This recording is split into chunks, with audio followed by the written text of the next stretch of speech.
Hi guys, welcome back to my channel. Last వీడియోలో life update అని చెప్పి Hyderabad move అయిపోతున్నామని చెప్పాము కదా.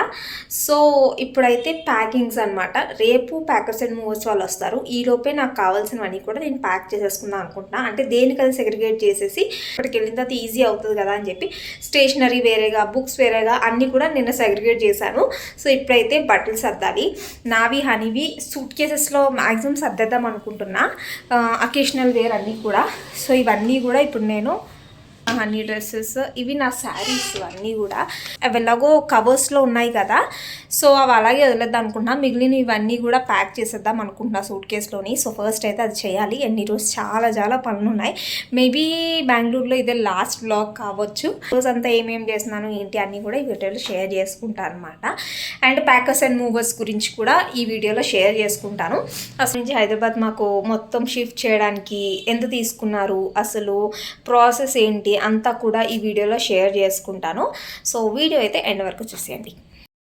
నా దగ్గర ఉన్న సూట్ కేసెస్లో ఎంతవరకు పడుతుందో అంతవరకు సర్దేస్తే రిమైనింగ్ వాళ్ళ బాక్స్లో పెట్టేచ్చు కదా అని చెప్పి నేను సర్దనం అయితే స్టార్ట్ చేశాను. ఈ సారీ అయితే మా యానివర్సరీ రోజు కట్టుకుందాం అని చెప్పి కుట్టించుకున్నాను బ్లౌజెస్ అంతా కూడా. కానీ అలా యాక్సిడెంట్ అయ్యి యానివర్సరీ ముందు రోజు వరకు కూడా హాస్పిటల్లో ఉన్నారు మా హస్బెండ్. సో ఇంకా తర్వాత కూడా కట్టుకునే స్కోప్ లేక ఇంకా కట్టుకోలేదు.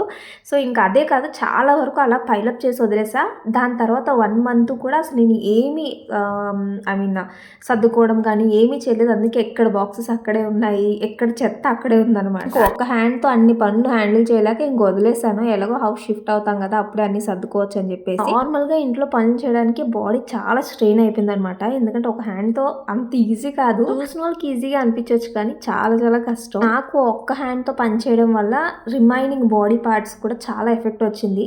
మొత్తం స్పైన్ దగ్గర నుంచి నడుం వరకు మొత్తం మెడంతా చాలా పెయిన్ వచ్చేసేది అనమాట ఒక హ్యాండ్తో చేయడం వల్ల.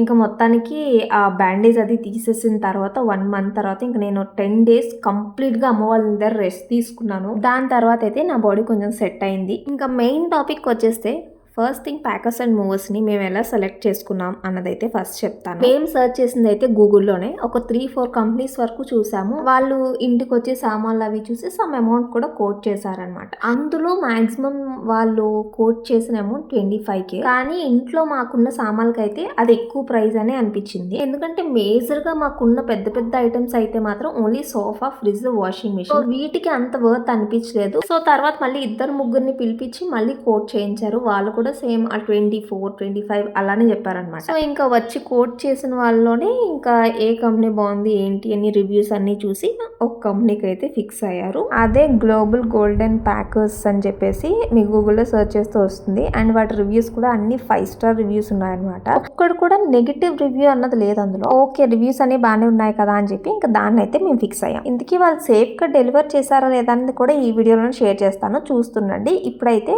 మా హస్బెండ్ బుక్స్, హనీ బుక్స్ అన్ని సర్దుతున్నా. అవి సర్దుతుండగా నాకు ఈ కార్డ్ కనిపించింది. ఇది మేము బెంగళూరు వదిలిసి వెళ్ళిపోతున్నాం కదా అని చెప్పి హనీ వాళ్ళ ఫ్రెండ్ సెండ్ ఆఫ్ కార్డ్ లా ఇచ్చిందనమాట. వాళ్ళిద్దరూ ఉన్న పిక్చర్స్ అన్ని ప్రింట్ తీసి ఒక పక్క మిస్ యూ హన్వి తన చేతులతో తనే రాసి కార్డ్ అంతా కూడా స్టిక్కర్స్ అన్ని తనే అంటించిందంట. చాలా బాగా చేసింది. అది సూన్ ఫ్రేమ్ కూడా చేయిద్దాం అనుకుంటున్నా, ఎందుకంటే ఇది one of the best friend అనమాట తనకి.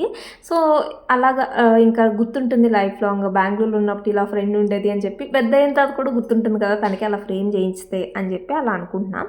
ఇంకా అప్పటికి బట్టలు, బుక్స్ అన్నీ సర్దేశాను. మొత్తానికి ఫ్రిడ్జ్ దగ్గరికి వచ్చా. నేను మోస్ట్లీ వీక్లీ 1 or 2 weeks ఖచ్చితంగా ఫ్రిడ్జ్ క్లీన్ చేస్తాను. కానీ యాక్సిడెంట్ అయిన తర్వాత నుంచి ఆల్మోస్ట్ 1.5 month వరకు అసలు నేను క్లీన్ చేయలేదు కదా. సో చాలా దట్టిగా అయిపోయింది. ఇంకా అన్నీ తీసేసి వాష్ చేయాలని చెప్పి మొత్తం బయటికి తీసి అంతా క్లీన్ చేసి ఫ్రిడ్జ్ కూడా సెట్ చేసేసా. ఇంక ఇదైతే నెక్స్ట్ డే అనమాట. ప్యాకర్స్ అండ్ మూవర్స్ వాళ్ళు వచ్చారు. మొత్తం కూడా అన్నీ ప్యాక్ చేస్తున్నారు. ప్యాక్ చేయడం, సోఫాస్ కానీ మ్యాట్రసెస్ అన్నీ చాలా బాగా ప్యాక్ చేశారు. ముందు రోజు నేను ఆల్రెడీ మ్యాక్సిమం ప్యాక్ చేశాను. తన బుక్స్, టాయ్స్ అండ్ మా బట్టలు కూడా కొన్ని ప్యాక్ చేశాను కదా. రిమైనింగ్ ఉన్నవి మా హస్బెండ్ బట్టలు కొన్ని ఉన్నాయి. అండ్ దాంతోపాటు మా డైలీ వేర్ బట్టలు ఇవన్నీ కూడా ఉన్నాయన్నమాట. బెడ్షీట్స్, టవల్స్ అవన్నీ కూడా బాక్సెస్లో ప్యాక్ చేయాలి. సో ఒక పక్క వాళ్ళు అది చేస్తున్నారు, ఒక పక్క వీళ్ళేమో ఈ సోఫాస్ అన్ని కూడా ర్యాప్ చేస్తున్నారు. అండ్ ఇక్కడ కూడా టీవీ ఒకసారి ఆన్ చేసి వాళ్ళు వీడియో తీసుకుంటున్నారు అనమాట, ఇంతకీ అది పని చేస్తుందా లేదా అని చెప్పి. సో అది కూడా అయింది. అండ్ ఇక్కడైతే గ్లాస్ బాటిల్స్ ఆర్ గ్లాస్ సామాన్లు ఉంటాయి కదా, గ్లాస్ ఐటమ్స్ అన్నీ కూడా. సో వాటన్నిటికీ ర్యాప్ చేయడానికి ఇలా బబుల్ ర్యాప్స్ అన్నీ కూడా కట్ చేసి అన్నీ సెపరేట్గా చేశారు. ఇదంతా బాగానే ఉంది. నేను ముందు వీడియోలో చెప్పాను కదా నా బిగ్గెస్ట్ కన్సర్న్ అంతా నా ప్లాంట్స్ అని చెప్పి. సో ప్లాంట్స్ ఏంటి అంటే వాళ్ళు ముందే చెప్పారనమాట, ప్యాకర్స్ అండ్ మోస్ కోట్ చేయడానికి వచ్చారు కదా, అప్పుడే చెప్పారు ప్లాంట్స్కి అయితే మేము ఇన్సూరెన్స్ ఇవ్వలేము అని చెప్పి, ఇక్కడి నుంచి వెళ్ళినా కూడా అవి ప్రాపర్గా ఉంటాయో లేవో కూడా తెలీదు అని చెప్పి అన్నారు. బట్ మ్యాక్సిమం తీసుకెళ్ళడానికి ట్రై చేస్తాం అన్నట్టు అన్నారనమాట. మ్యాక్సిమం నా దగ్గర ఉన్నవన్నీ ఇండోర్ ప్లాంట్స్, అవి కూడా చిన్నవి ఉన్నాయి. సో ఒకటి డ్రాగన్ ఫ్రూట్ ప్లాంట్ నా దగ్గర పెద్దది ఉన్నది, అది చాలా పెరిగిపోయింది అనమాట. అది కాకుండా దానికి సపోర్ట్ ఉండాలి కదా, అది ఫస్ట్ థింగ్. సో అదొకటే కొంచెం కష్టం అవుతుంది అనుకున్నా. రిమైనింగ్ ప్లాంట్స్ చిన్నవే కదా, పర్వాలేదు బాగానే ఉంటాయని అనుకున్నాను నేను. కట్ చేస్తే మ్యాక్సిమం ప్లాంట్స్ అన్నీ కూడా చాలా డ్యామేజ్ అయిపోయాయి అనమాట. లాస్ట్లో నేను చూపిస్తాను. ప్లాంట్స్కి ఎలాగో ఇన్సూరెన్స్ లేదన్నారు. ఫస్ట్ థింగ్ ఆ ప్లాంట్స్ ఇలా కిందకు దించగానే హైదరాబాద్ వెళ్ళిన తర్వాత చాలా అంటే చాలా డిసప్పాయింట్ అయిపోయాను అనమాట. అసలు ఒక్కటి కూడా సరిగ్గా లేదు, అన్ని డ్యామేజ్ అయిపోయి ఒకదాని మీద ఒకటి పడిపోయి అలా ఉన్నాయన్నమాట. వాళ్ళు బెంగళూరులో ఎక్కించినప్పుడు బాక్స్లో సెపరేట్గానే పెట్టారు, అంటే ఒకే బాక్స్లో అన్ని కదలకుండా ఉన్నట్టు. బట్ అది హైదరాబాద్ వచ్చేసరికి పక్కన పెట్టిన కుండీలు కూడా వాటి మీద పడిపోయి సంహవ్ ఫుల్గా డ్యామేజ్ అయిపోయాయి. ఓకే మొక్కలు కదా మళ్ళీ మనం తెచ్చుకొని వేసుకోవచ్చు అని కొంతసేపటికి నా మనసు కొంచెం కుదుట పడింది. ఈలోపే మా హస్బెండ్ ఇంకొక న్యూస్ తెచ్చారనమాట. స్టవ్ తీసేసరికి కొంచెం సౌండ్లా వచ్చింది, సో అది పగిలిపోయిందేమో అని డౌట్ ఉంది అని చెప్పి. అంతే, నాకైతే చాలా కోపం వచ్చింది అసలు. నార్మల్గా అది గ్లాస్ స్టవ్, సో పైన పెడతా అని చెప్పారనమాట. అంటే అన్నిటికంటే పైన పెడితే కొంచెం సేఫ్ ఉంటుంది, గ్లాస్ కదా, ఒకదాని మీద ఒకటి పడినా విరగదు అని చెప్పి పైన పెడతా అన్నారు. అది పెట్టడం కూడా పైన పెట్టారు, నేను చూశాను. అది మరి అసలు అంత దారుణంగా కనీసం బ్రేక్ వచ్చింది ఒక అంటే అనుకోవడానికి కానీ కనీసం చేతితో పట్టుకోవడానికి కూడా లేదనమాట.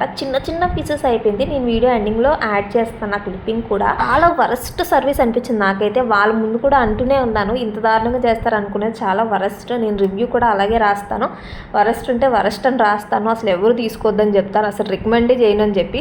అంత కోపం వచ్చేసింది అనమాట ఆ రోజు. చూడండి, సర్దడం కూడా నీట్గానే సర్దారు. లాస్ట్లో హనీ సైకిల్ ఎక్కించారు. తనకి ఏంటంటే పక్కన సైడ్ వీల్స్ ఉన్నాయి కదా, వీల్లో ఆ కింద డోర్ ఉంది కదా, ఆ డోర్ వేసినప్పుడు ఆ వీల్కి తగిలిందేమో గట్టిగా, ఆ వీల్ కూడా ఫుల్గా బెండ్ అయిపోయింది.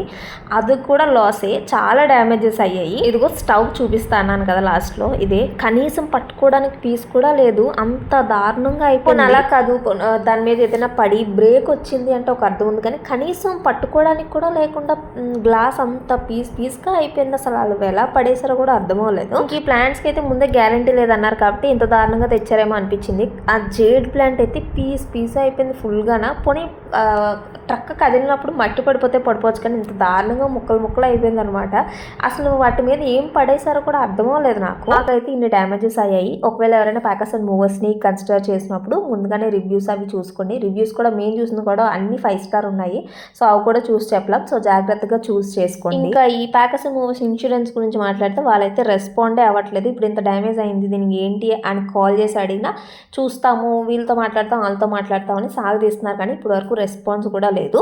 సో ప్యాకర్స్ అండ్ మూవర్స్ని మాట్లాడినప్పుడు కొంచెం జాగ్రత్తగా ఇన్సూరెన్స్ వాటి గురించి ముందే మాట్లాడుకొని ఉంచుకోండి. సో మ్యాక్సిమం కవర్ చేశానని అనుకుంటున్నా. మాకు బెంగళూరు నుంచి హైదరాబాద్ షిఫ్టింగ్కి 24,000 తీసుకున్నారు. ఇంకా అందులోని జిఎస్టీ అని చెప్పేసి ఇన్సూరెన్స్ అని చెప్పి దానికి ఎక్స్ట్రా తీసుకొని, బట్ ఇన్సూరెన్స్ అసలు వాళ్ళు రెస్పాండే అవ్వట్లేదు. ముందుగానే అవన్నీ కూడా మాట్లాడుకుంటే ఎవరైనా ప్యాకర్స్ అండ్ మూవర్స్ని చూస్ చేసుకుంటే. సో ఫైనలీ వీడియో ఎండ్కి వచ్చేసాం. అన్నీ కవర్ చేశానని అనుకుంటున్నాను. ఇంకేమైనా డౌట్స్ ఉంటే కమెంట్ సెక్షన్లో అడగండి. అండ్ నెక్స్ట్ నుంచి అయితే ఇంకా దీని తర్వాత నేను వ్లాగ్స్ అవి ఎక్కువ ఏం తీయలేదు, చిన్న మినీ వ్లాగ్స్లా తీసాను. అవి కూడా నేను మీతో షేర్ చేసుకుంటా, ఎందుకంటే చాలా వరకు నాకు సర్దుకోవడంతో అయిపోతుంది అనమాట రోజంతా. సో అది ఈరోజు వీడియో. ఇంకో వీడియోతో మళ్ళీ ముందుకు వచ్చేస్తాను. అంతవరకు bye. Thank you so much for watching till the end. Video నచ్చితే లైక్ చేసి సబ్స్క్రైబ్ చేసుకోండి. బాయ్.